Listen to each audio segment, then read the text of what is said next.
नमस्कार बंधुरा आशा करी तोमरा सबाई भालो आछो एबं शिल्पेर संगे जुक्त आछो। आज आमी एखाने देखाबो 10 फुट बाई 6.5 फुटेर सरस्वती मा वाल रिलिफ मिउराल सेटाके किभाबे आमी मोल्ड करछि तार पुरो प्रसेस एखाने आमी देखाबो। तो आमार एई चैनेलेर समस्त भिडियो चारु एबं कारुकला जुक्त विभिन्न धरनेर तोमरा छवि आँका देखते पाओ एवं मूर्ति बानानो देखते पाओ। मूर्ति बानानो मोल्डिंग करा फाइबार कास्टिंग विभिन्न धरनेर भिडियो तोमरा आमार एई चैनेले देखते पाओ। तो जेहेतु एई काजटा अनेक बड़ो सेइजोन्नो आमी पुरो भिडियोटा करछि एवं एई भिडियोटा अनेकटा बड़ो होते चलेছে। तो तोमरा आमार संगे थाको। एई भिडियोते तोमरा देखते पाबे किभाबे आमी एई बड़ो काजटा मोल्डिंग करछि एवं रिलिज करछि। बड़ो काजे कीरकम भावे रिलिज करे। तो प्रथमे आमी एखाने छोटो छोटो करे 9खाना पिस करे निচ্ছি। एत बड़ो काज ना होले हैंडल करा जाबे ना, ओपर थेके नामानो जाबे ना, सेई जोन्नो आमी छोटो छोटो करे 9खाना पिस करे निচ্ছি। 9खाना पिस करे आमी निचेरटा 3টে, तारपरे 3টে, तारपरे 3টে, मोट 3 भागे 9खाना करे आमी निয়েছি। प्रथमे प्लास्टारेर पातला करे गोल करे मेरे दिয়েছি, तारपरे एकटुखानि मोटा दिয়েছি এবং তারপরে আমি এখানে পাট দিয়ে আরও একটা লেয়ার দিচ্ছি যাতে এটা সাপোর্টিং থাকে। এবং এটা কি হচ্ছে, আমি যে প্লাস্টারটা ইউজ করছি এটা আমাদের এখানে পাওয়া যায় কাকা প্লাস্টার জিপসাম 20 কেজির বস্তা এবং এটার দাম হচ্ছে 200 টাকা করে। তো আমি এখন এখানে বাঁশ দিয়ে সাপোর্ট দিচ্ছি এবং সাপোর্ট দেওয়ার পর পরেরটা করব, আবার পরেরটা করব এবং পুরো ভিডিওটা দেখতে থাকো। দেখতে থাকলে বুঝতে পারবে যে কতখানি পরিশ্রম লেগেছে এই এত বড় কাজটায়। নিচের যে 3টে ভাগ সেটা আমি একাই করেছি, তারপরে উপরেরগুলো তো আর একার দ্বারা সম্ভব নয়, সেই জন্য আমাদের সঙ্গে হেল্পিং হ্যান্ড ছিল। এবং তোমরা সঙ্গে দেখতে থাকো পুরো বিষয়টা, তোমরা বুঝতে পারবে যে এই যে রিলিফ মিউরালটা তোমরা আগেও দেখেছো বিভিন্ন শর্টসে ছোট ছোট করে আমি দিয়েছি এবং সেটার পুরো কাজটা করতে প্রায় 15 থেকে 18 দিন লেগেছে। এই যে দেয়ালটা পুরো আমাদের নিচ থেকে তোমরা দেখতে পাচ্ছ যে পাখাও দেখা যাচ্ছে উপরে, পুরো দেয়ালটা জুড়ে দেয়ালের এত বড় কাজ এবং তুলের উপরে অনেক উঁচুতে উঠে কাজটা করা হয়েছে। তোমরা আমার সঙ্গে থাকো এবং দেখতে থাকো।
বন্ধুরা তোমরা দেখতে পাচ্ছ যে একদম উপরেরটা আমি এখানে মোল্ড করছি, এবং সেই মোল্ড করার জন্য আমি কতটা উপরে উঠেছি, এবং দুটো একটা টুল এবং তার উপরে আর একটা টুল নিয়ে একদম উপরে পাখার উপরে তোমরা দেখতেই পাচ্ছ আমি সিলিংয়ে প্রায় মাথা ঠেকে যাচ্ছি।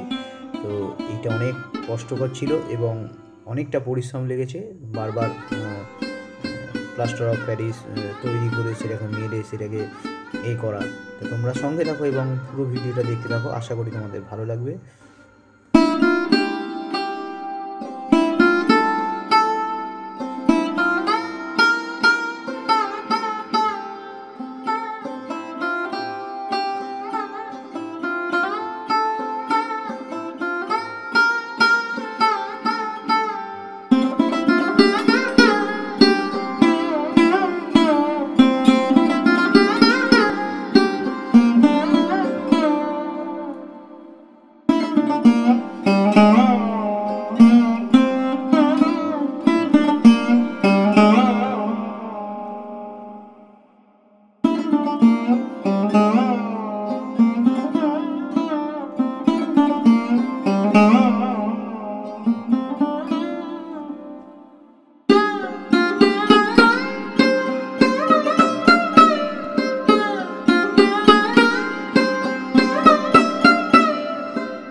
পুরো মোল্ডটা হয়ে গেছে, হয়ে যাওয়ার পর এইরকম লাগছে। পুরো বাঁশ দিয়ে ঘিরে যেরকম হয় সেরকম প্রচুর সাপোর্ট দিয়েছি, নাহলে এত বড় মূর্তিটা এখান থেকে যখন রিলিজ করবো তখন যাতে ভেঙে না যায় সেই হিসাবেই আমরা প্রচুর বাঁশ দিয়েছি। এবং এখানে রিলিজ করার জন্য আমরা বড় বাঁশ দিয়ে ছেনির মতো করে নিয়েছি, যাতে এর ভেতরে উপরটা তো এত কষ্টকর হচ্ছে রিলিজ করতে, কেন তো ওপরে সিলিংয়ের সঙ্গে ঠেকে গেছে, সেটা প্রচুর কষ্টকর হচ্ছে। সেই জন্য ওই ভিডিওটাও অনেকটা বড় ছিল, সেই জন্য আমি কাট আউট করে দিয়েছি। তারপরে আমি এখান থেকে করছি বড় বাঁশ দিয়ে ছেনির মতো করে নিয়ে ওপর থেকে ঢুকিয়ে, মাটির উপর থেকে ঢুকিয়ে তার মধ্যে জল দিয়ে হালকা হালকা করে নাড়াতেই রিলিজ হয়ে যাচ্ছে। তো তোমরা দেখো যে কীভাবে বড় বড় মূর্তিগুলো আমি এখানে বড় বাঁশ দিয়ে ছেনির মতো করে নিচ্ছি বাঁশটাকে অনেকটা দূর, যাতে এপার থেকে ঢুকে পরে চলে যায়, বলে রিলিজ হয়ে গেলে হালকা জল দিলেই বেরিয়ে যায়। দেখো তোমরা কীভাবে কি রিলিজ করছি। তো আমার সঙ্গে থাকো এবং আর কিছুক্ষণ দেখো, আশা করি তোমাদের খারাপ লাগবে না ভিডিওটা, তোমার সঙ্গে থাকো।